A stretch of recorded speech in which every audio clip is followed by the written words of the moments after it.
Muy buenos días, les saluda el pastor Carlos Carrión de la Primera Iglesia Bautista Hispana en La Grange, Texas, la mañana de este sábado 5 de marzo del 2016. Agradezco al Señor poder estar en sintonía junto a usted a través de esta herramienta y le invito a que vayamos con nuestro Señor agradeciéndole sus bendiciones. Bendito Señor, gracias por permitirnos estar esta mañana nuevamente junto a ti. Por favor, háblanos y ministranos conforme a lo que necesitamos. Que tu presencia sea nuestra guía ahora y siempre, Señor, en Cristo Jesús te lo rogamos. Amén y amén.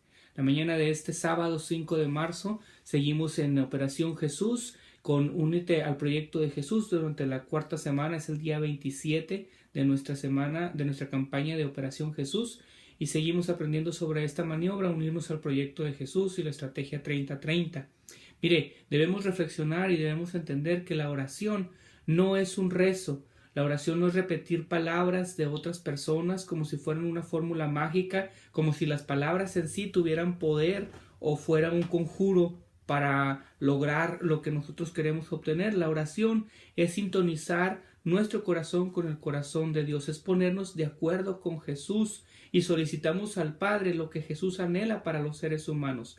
Orar entonces es iniciar una revolución espiritual en la vida de los seres humanos.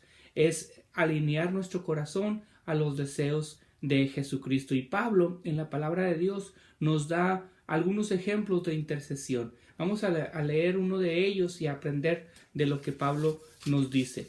El ejemplo está en Filipenses capítulo 1, versículos 2 al 6. Filipenses 1, 2 al 6 dice así: Gracia y paz a vosotros, de Dios nuestro Padre y del Señor Jesucristo. Doy gracias a mi Dios siempre que me acuerdo de vosotros, siempre en todas mis oraciones rogando con vosotros por todos vosotros, por vuestra comunión en el Evangelio desde el primer día hasta ahora, estando persuadido de esto, que el que comenzó en vosotros la buena obra la perfeccionará hasta el día de Jesucristo. Oiga, ¿no es esto revolucionario?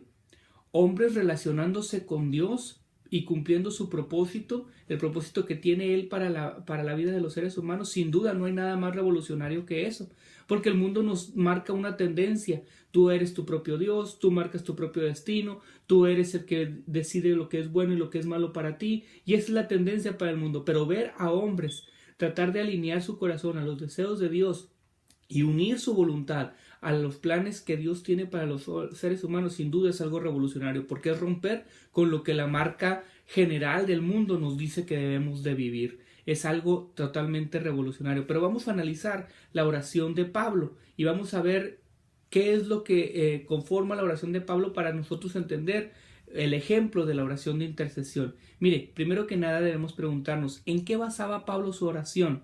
Dice, gracia y paz a vosotros de Dios nuestro Padre y del Señor Jesucristo. Se basaba en dos cosas, en la gracia y en la paz. En la gracia del Señor Jesucristo, en la paz de Dios el Padre. En realidad se trata de dos cosas que son una misma situación, una misma cosa, pero vista desde dos puntos de vista diferentes. Mire, Jesús y el Padre son el mismo Dios, ¿no es cierto? Eso nos queda claro, lo vemos en todas partes de la palabra de Dios. Jesús, el Hijo, Dios el Padre, el Espíritu Santo son el mismo Dios, tienen la misma esencia divina, no son diferentes entidades, son uno solo. Pero cuando pensamos en la obra del Hijo, pensamos en la gracia, es decir, la gracia es el atributo por el cual recibimos lo que no merecemos. Por otro lado, cuando pensamos en la obra del Padre, pensamos en la paz que nos ofrece para comunicarnos con Él. Es decir, pensar en la gracia y en la paz de Dios es exactamente lo mismo, porque con la gracia que recibimos lo que no merecemos, tenemos la paz y la tranquilidad de que Dios nos escucha, de que Dios puede conectar su corazón con nosotros a través de la obra de Jesucristo. ¿Qué pedía Pablo? Dice aquí, siempre en todas mis oraciones rogando con vosotros por todos vosotros, por vuestra comunión en el Evangelio desde el primer día hasta ahora. La respuesta es muy sencilla. A la pregunta ¿qué pedía Pablo? La respuesta es algo muy sencillo. Lo que Pablo pedía era un asunto simple y sencillo de entender, muy claro. Es decir, en pocas palabras, lo que Pablo estaba diciendo es que permanezcan en el Evangelio. Ninguno de nosotros estamos exentos de la necesidad de que alguien más pida por nosotros el milagro de que permanezcamos en el Evangelio. Todos tenemos esa necesidad. Es decir, cuando hincamos nuestra rodilla y oramos por 30 segundos al entrar a nuestro trabajo o a nuestra escuela, lo que debemos pedir es sencillamente esto: Señor, que la gente en este lugar sea llena por tu evangelio, que estas personas puedan permanecer en esto. Podemos pedir muchas otras cosas, que Dios les sane, que Dios los ayude, que Dios los cuide, que Dios los transforme, pero todo eso en realidad es la misma cosa: que permanezcan en su evangelio, que sean llenos por su evangelio y que permanezcan en él. Así que la estrategia 30-30 nos da esta claridad. Ya sabemos ahora entonces qué pedir cuando estamos arrodillados por 30 segundos al entrar a nuestro trabajo o a nuestra escuela. Señor, que la gente en este lugar te conozca, que puedan ser llenos de tu evangelio y que permanezcan en él. ¿Qué esperaba Pablo? Mire, estando persuadido de esto, que el que comenzó en vosotros la buena obra la perfeccionará hasta el día de Jesucristo.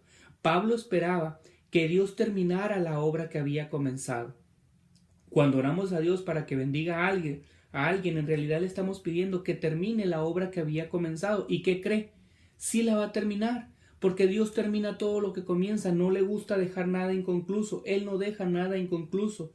Así que pedírselo sencillamente le manifiesta que estamos de acuerdo con Él. Al pedirle al Señor que concluya la obra que ha comenzado, le estamos manifestando que nuestro corazón está de acuerdo con los planes que Él desea hacer. En la historia del cristianismo han existido épocas de gran avivamiento, épocas de un crecimiento extraordinario, un crecimiento espiritual extraordinario, de milagros, de cambios y de revolución espiritual trascendentes. Y dicen los que saben que en medio de cada uno de estos sucesos hay un punto clave: la oración del pueblo de Dios pidiendo para que eso suceda. Así que definitivamente el que usted y yo doblemos rodilla pidiendo cambios sustanciales es algo importante dentro de la vida cristiana. Puede ser para algunos que esto de hincar rodilla y de orar 30 segundos antes de entrar al trabajo, de la escuela, puede ser para algunos un asunto de locos. ¿Y sabe qué? Tiene razón. Tal vez eso se refería a Pablo cuando nos estaba escribiendo. Tal vez por eso Pablo nos escribe en primera carta a los Corintios, capítulo 1, versículo 18, las siguientes palabras: porque la palabra de la cruz es locura a los que se pierden, pero a los que se salvan, esto es, a nosotros, es poder de Dios. Termino contándole una historia que relata el libro Locos por Jesús, o Joseph Frake, que dice, nos habla de una mujer llamada Annie en Inglaterra en 1546. Ella fue encarcelada y fue torturada, a causa de su fe. Le hicieron renegar de que desistiera de seguir a Jesucristo y decir que Jesucristo era el único intercesor entre Dios y los hombres, que no había ningún otro puente.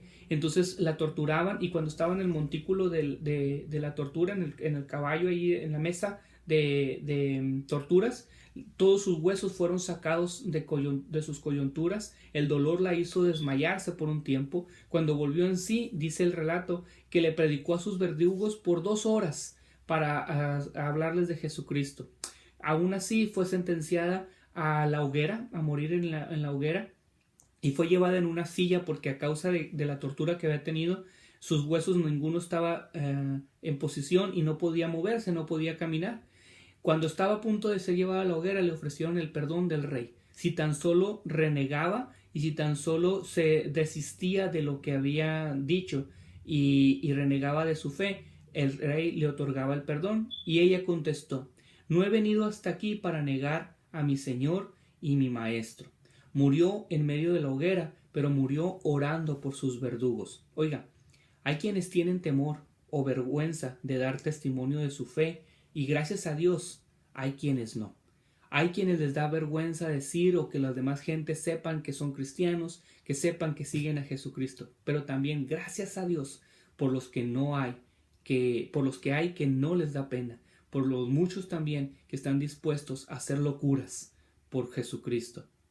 La maniobra Únete al proyecto de Jesús y la estrategia 30-30 son una acción cristiana que manifiesta nuestra adhesión a los planes del Señor para salvar a la humanidad. Eso es lo que el Señor enseñó cuando dijo en Juan: si alguno pidieres en mi nombre, yo lo haré. Juan 14:14. Cuando el Señor nos dice eso, esto precisamente nos estaba tratando de enseñar, que a través de la oración manifestáramos nuestra adhesión a los planes de Dios. Y termino con esta pregunta para usted y para mí: ¿cómo estás testificando a Cristo por medio de la oración? Tu oración, ¿cómo resulta ser una herramienta para que otros sepan que tú sigues a Jesucristo? Tan solo te hincas para repetir algún verso, algún rezo, algunas palabras que te enseñaron y que continuamente repites las mismas palabras solo porque entiendes que es una fórmula mágica, o realmente hay una comunicación entre tú y Dios a través de Jesucristo. Esperemos que tú y yo meditemos en esto y que seamos valientes en unirnos al proyecto de Jesús para alinear nuestro corazón a los planes de nuestro Señor. Dios le bendiga y que sigamos en contacto para el siguiente devocional. Hasta luego.